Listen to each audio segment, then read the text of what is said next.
ನಮ್ಮ ಪ್ರಥಮ ಒಂದು ರೇಡ್ ಅಥವಾ ಒಂದು ಇನ್ಸ್ಪೆಕ್ಷನ್ ಅದೊಬ್ಬನ ಶಿಕ್ಷೆ ಕೊಡಲೇಬೇಕಂತ ಹುಡುಕಿ ಅನ್ನೋದಂಥ ವಿಚಾರ ಅಲ್ಲ.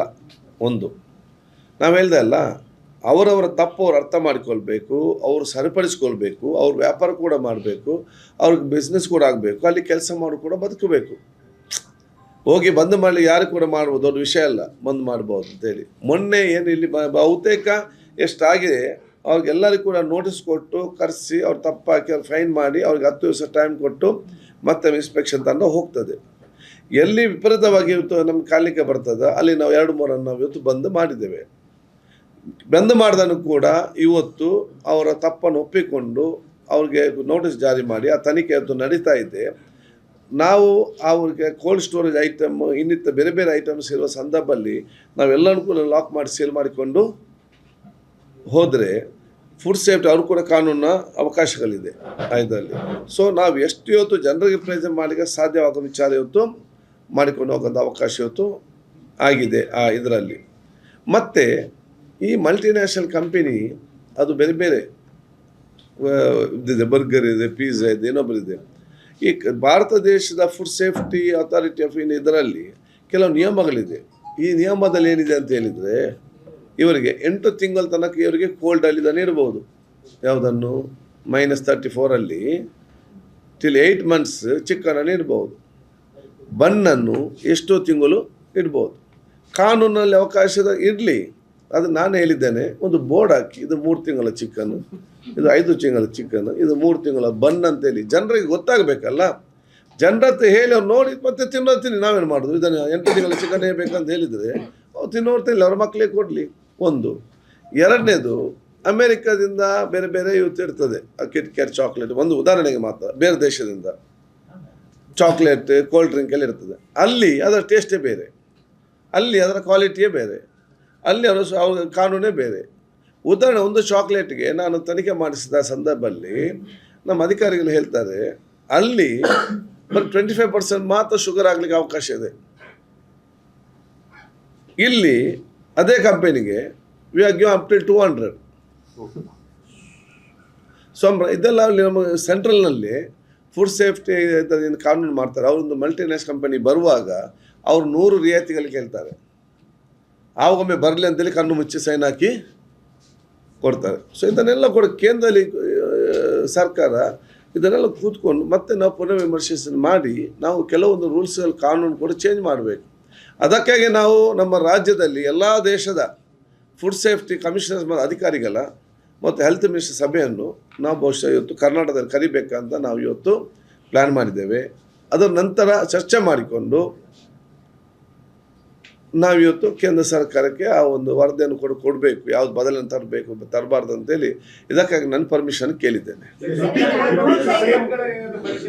ಯಾವುದು ನಾವು ಒಂದು ಅಂತ ಎಲ್ಲ ಕಡೆ ನಾವು ಹೋಗ್ತೇವೆ, ಕೆಳಗಡೆ ಎಲ್ಲ ಕಡೆಗೆ ಕೂಡ ಅಲ್ಲ ಅವಕಾಶ ಇದೆ ಅಂತೇಳಿ. ಈಗ ನಾನು ಕೇಳಿದ್ದು, ಈ ಮಕ್ಕಳಿಗೆ ಚಾಕ್ಲೇಟ್ ಕೊಡೋರು ಯಾರು? ತಂದೆ ತಾಯಂದಿರಲ್ಲ. ಅದೇ ನಾನು ಹೇಳ್ತಾ ಇದ್ದೇನಲ್ಲ ಈಗ ಇಲ್ಲಿ.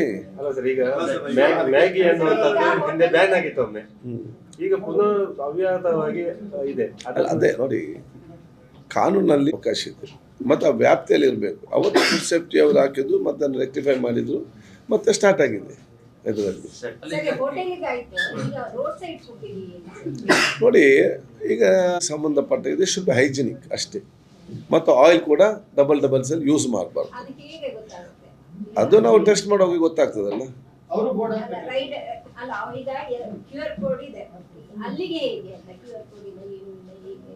ಎಲ್ಲ ಎನಿ ಪ್ಲೇಸಸ್, ಪಬ್ಲಿಕ್ ಪ್ಲೇಸ್. ಈಗ road side it is very easy. ಒಂದು ಓಪನ್ ಆಗಿ ನಮಗೆ ಕಾಣ್ತದೆ, ತಕ್ಷಣ ಹೋಗ್ಬೋದು, ಪತ್ತೆ ಹಚ್ಬೋದು. ಮತ್ತು ಪಾಪ ಅವ್ರಿಗೆ ಕೂಡ ಈ ನಾಲೆಜ್ ಇಲ್ಲ. ಅದಕ್ಕಾಗಿ ನಾವೆಲ್ಲ ಒಂದು ಹೋಟೆಲ್ ಅಸೋಸಿಯೇಷನ್ ಅವ್ರದ್ದು ಮತ್ತು ಅವ್ರದ್ದು ಮೀಟಿಂಗ್ ಇರ್ತೇವೆ. ಮತ್ತು ಸೆಕೆಂಡ್, ಎಲ್ಲ ತಾಲೂಕು ಲೆವೆಲಲ್ಲಿ ಎಲ್ಲ ಸ್ಟ್ರೀಟಲ್ಲಿ ಅಡುಗೆ ಮಾಡ್ತಾರಲ್ಲ ಅವರ ಮೀಟಿಂಗನ್ನು ಜಿಲ್ಲಾ ಮಟ್ಟಕ್ಕೆ ಕರೆಸಿಕೊಂಡು ಯಾವುದು ಆರೋಗ್ಯಕ್ಕೆ ಹೇಗೆ ನೀವು ಆರೋಗ್ಯ ಪೂರಕವಾಗಿ ಅಡುಗೆ ಮಾಡಬೇಕು, ಏನು ನೀವು ಮಾಡಬಾರ್ದು, ಯಾವ ಸ್ವಚ್ಛತೆ ಇರಬೇಕು ಅವ್ರಿಗೆ ಟ್ರೈನಿಂಗ್ ಒಂದು ಕೊಡ್ತೇವೆ. ಮತ್ತು ನಾವು ಕೆಲವು ಇವತ್ತು ನಮ್ಮ ಬಯೋಮೆಡಿಕಲ್ ಮಾಡ್ತಾರಲ್ಲ ಫ್ಲೈಟಿಗೆಲ್ಲ. ಅಂಥ ಕಂಪನಿ ಜೊತೆ ನಾವು ಚರ್ಚೆ ಮಾಡ್ತಿದ್ದೇವೆ. ಆ ಚರ್ಚೆ ಏನಂತ ಹೇಳಿದರೆ, ಪಾಮ್ ಆಯಿಲಲ್ಲಿ ಇವತ್ತು ಫಾರ್ ಎಕ್ಸಾಂಪಲ್ ಪಾಮ್ ಆಯಿಲನ್ನು ಒಮ್ಮೆ ಅಡಿಗೆ ಮಾಡ್ತಾರೆ, ಮತ್ತೆ ಅದನ್ನೇ ಯೂಸ್ ಮಾಡ್ತಾರೆ.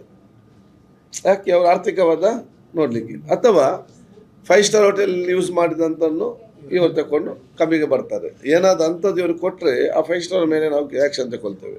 ಸ್ಟಾರ್ ಹೋಟೆಲ್ನಲ್ಲಿ ಯೂಸ್ ಮಾಡಿದಂಥ ಎಣ್ಣೆಯನ್ನು ಇವರು ಕಾಂಟ್ರಾಕ್ಟರ್ ಅವನ ಮಿಸ್ಟೇಕ್ ಅಲ್ವಾ? ಅದೇ ಅವನು ಸುಖ ಸಿಕ್ಕಿಬೇಕು ಅಂತ ಹೇಳುವಂಥದ್ದು ನಾನು. ಇನ್ನು ಮುಂದಕ್ಕೆ ಇವರಿಗೆ ಕೊಟ್ಟರೆ ಯಾರು ಕೊಡ್ತಾ ಇದ್ದಾರೆ ಅವ್ರು ಕೂಡ ಜವಾಬ್ದಾರಿ ಒಂದು. ಎರಡನೇದು ಯಾಕೆಂದರೆ ಅದಕ್ಕಾಗಿ ಏನಂತ ಹೇಳಿದರೆ, ನಾವು ಕೆಲವು ಕಂಪನಿ ಮುಂದೆ ಬಂದಿದ್ದಾರೆ, ಅದು ಜಾಸ್ತಿ ಜನ ಮುಡಿಸ್ತೇವೆ. ಅದು ಯಾಕೆಂತ ಹೇಳಿದರೆ, ಅವರು ಇದನ್ನು ಫಾರ್ ಎಕ್ಸಾಂಪಲ್ ಒಂದು ಪಾಮ್ ಆಯಿಲ್ಗೆ 100 ರೂಪಾಯಿ ಆದರೆ ಲೀಟರಿಗೆ, ನಾನೀಗ ಸ್ಟ್ರೀಟ್ ವೆಂಡರ್, ನಾನು ಒಮ್ಮೆ ಯೂಸ್ ಮಾಡಿದ ಪಾಮ್ ಆಯಿಲನ್ನು ನನ್ನ ಕಂಪನಿ ಕೊಟ್ಟರೆ ಅವರು 60 ರೂಪೀಸಲ್ಲಿ ಮತ್ತೆ ಕೊಡ್ತಾರೆ. 40 ರೂಪೀಸ್ ಡಿಸ್ಕೌಂಟಲ್ಲಿ, 40% ಡಿಸ್ಕೌಂಟಲ್ಲಿ ನನಗೆ ಹೊಸ 1 ಲೀಟ್ರ್ ಆಯಿಲ್ ಕೊಡ್ತಾರೆ. ನಾನು ಅದನ್ನು ತಗೊಂಡೋಗಿ ಕಂಪನಿಯವರು ಅದನ್ನು ಬಯೋಡೀಸೆಲ್ ಮಾಡಿ ಪರಿವರ್ತನೆ ಮಾಡಿ ಫ್ಲೈಟಿಗೆ ಅದಕ್ಕೆಲ್ಲ ಬೇರೆ, ಅದು ರಾ ಮೆಟೀರಿಯಲ್ ಅವರಿಗೆ, ಯಾರಿಗೆ ಬೇರೆ ಬೇರೆ ಕಂಪನಿಗೆ. ಸೊ ಇವ್ರ ಜೊತೆ ಕೂಡ ಮಾತಾಡ್ತಾ ಇದ್ದೇವೆ ನಾವು. ಅಂಥವ್ರು ಬಂದರೆ ಒಂದೊಂದು ಜಿಲ್ಲೆಯಲ್ಲಿ ಮತ್ತು ಅವರು ಅದನ್ನು ವೆರಿಫೈ ಮಾಡಿ ಅವರೇ ಮುಟ್ಟಿಸ್ತಾರೆ, ಅವರದನ್ನು ತಗೊಂಡು ಹೋಗ್ತಾರೆ. ಯಾಕೆ? ಬಹುತೇಕ ಯಾರಿಗೆ ಪಾಮ್ ಆಯಿಲ್ ಕಂಪನಿ ಇದೆ ಅವ್ರಿಗೆ ಡೀಸೆಲ್ ಮಾಡುವಂಥ ವ್ಯವಸ್ಥೆ ಇದೆ. ಸೊ ಅವರಿಗೆ ರಾ ಮೆಟೀರಿಯಲ್ ಬೇಕು. ಸೊ ಅವ್ರ ಪಾಮ್ ಆಯಿಲ್ ಕೂಡ ಅವ್ರಿಗೆ ವ್ಯಾಪಾರ ಆಗ್ತದೆ, ಅವ್ರ ರಾ ಮೆಟೀರಿಯಲ್ ಕೂಡ ಇವತ್ತು ಸಿಗ್ತದೆ. So this come out slowly. ನಾನು ಕೇಳುವಂಥದ್ದು ಪ್ರತಿ ಸಲ ಕೂಡ ರೇಟ್ ಆಗಬೇಕು, ಎಷ್ಟು ಮಾಡಲಿಕ್ಕೆ ಸಾಧ್ಯ? ನಾವು ಈ 6.5 ಕೋಟಿ ಜನಸಂಖ್ಯೆ ಇಟ್ಟುಕೊಂಡು, ಇಲ್ಲಿ 150 ಮೆಂಬರ್ಗಳನ್ನ ಇಟ್ಟುಕೊಂಡು, ಲಕ್ಷಾಂತರ ಇವತ್ತು ಹೋಟೆಲ್ ಇಂಡಸ್ಟ್ರೀಸ್ ಮಧ್ಯೆ ಇದ್ದಾಗ ನಾವು ಎಷ್ಟು ಮಾಡಲಿಕ್ಕೆ ಸಾಧ್ಯತೆ ಜನ ಅರ್ಥ ಮಾಡಿಕೊಳ್ಬೇಕು, ಜನ ಸಹಕಾರ ಕೊಡಬೇಕು. ಅದಕ್ಕಾಗಿ ನಾನು ಬಹುಶಃ ಎಲ್ಲ ತಾಲೂಕು ಮಟ್ಟದಲ್ಲಿ ಒಂದು ವಾಚ್ ಟೀಮ್ ಮಾಡಬೇಕಂತೇಳಿ ನಾನು ಇವತ್ತು ಚರ್ಚೆ ಮಾಡಿ, ನಾನು ಇಲಾಖೆ ಮತ್ತು ಕಾನೂನು ವ್ಯಾಪ್ತಿಯಲ್ಲಿ ಇವತ್ತು ಚರ್ಚೆ ಮಾಡ್ತಾ ಇದ್ದೇವೆ. ವಾಚ್ ಟೀಮ್ ಅಂತ ಹೇಳಿದರೆ ಪ್ರತಿ ತಾಲೂಕಿನಲ್ಲಿ ಅದು ನನ್ನ ವರ್ಷಕ್ಕೆ ಮೇಲ್ಪಟ್ಟವರು, retired employers and retired people, doctor ಇದ್ದವ್ರು ಇರ್ತಾರೆ, ಫುಡ್ ನ್ಯೂಟ್ರಿಷನ್ ಇರ್ತಾರೆ, ಅದು ಸಂಬಂಧಪಟ್ಟ ಹಾಗೆ ಸ್ವಲ್ಪ ಜ್ಞಾನವುಳ್ಳವರು ಇರ್ತಾರೆ, ಅಥವಾ ಬೇರೆ ಬೇರೆ ಗೌರ್ಮೆಂಟ್ ಸೆಕ್ಟರ್, ಯೂನಿವರ್ಸಿಟಿ ಸೆಕ್ಟರ್, ಇದರಲ್ಲಿ ಫ್ಯಾಕಲ್ಟಿ ಮೆಂಬರ್ಸ್ ಇದ್ದಾರೆ. They or senior citizens. ಅವರು ರಿಟೈರ್ಡ್ ಆಗಿದ್ದಾರೆ, ಅವರಿಗೆ ಒಂದು ಸೋಷಿಯಲ್ ಕೆಲಸ ಮಾಡಬೇಕೆಂಬ ಒಂದು ಇಚ್ಛೆ ಇರ್ತದೆ. ಅಂಥ ಒಂದು ಜಿಲ್ಲೆಯಲ್ಲಿ ಗುರುತಿಸಿ ಮತ್ತು ತಾಲೂಕಲ್ಲಿ ಗುರುತಿಸಿಕೊಂಡು ಅವರಿಗೆ ನಾವು ಕೆಲವೊಂದು ಪವರ್ ಕೊಡೋದು, ಹೋಗಿ ಇನ್ಸ್ಪೆಕ್ಷನ್ ಮಾಡೋದು, ಬರೋದು, ಮತ್ತು ನಮಗೆ ಅದರ ರಿಪೋರ್ಟು ಕೊಡೋದು. ಅದನ್ನು ನಾವು ಆ್ಯಕ್ಷನ್ ಪ್ಲಾನ್ ಮಾಡ್ತಾ ಇದ್ದೇವೆ. Only that will help when Civic society ನಮಗೆ ಸಹಕಾರ ಕೊಟ್ಟಾಗ ಮಾತ್ರ ಇದೆಲ್ಲ ಮಾಡಲಿಕ್ಕೆ ಸಾಧ್ಯವಾಗ್ತದೆ. ಅಥವಾ ನಾವು ಸೆಲ್ಫ್ ಡಿಸಿಪ್ಲಿನ್ ಆಗಿರಬೇಕು. ಈ ಬೇರೆ ದೇಶದಲ್ಲಿ ಯಾಕೆ ಕ್ಲೀನ್, ಯಾಕೆ ಡೈಲಿ ಹೋಗಿ ನಾವು ಹಿಡಿತಾರೆ ಅವರನ್ನು, ಡೈಲಿ ಫುಡ್ ಸೇಫ್ಟಿಯವ್ರು ಹೋಗ್ತಾರೆ, ಸೆಲ್ಫ್ ಡಿಸಿಪ್ಲಿನ್ ದೇ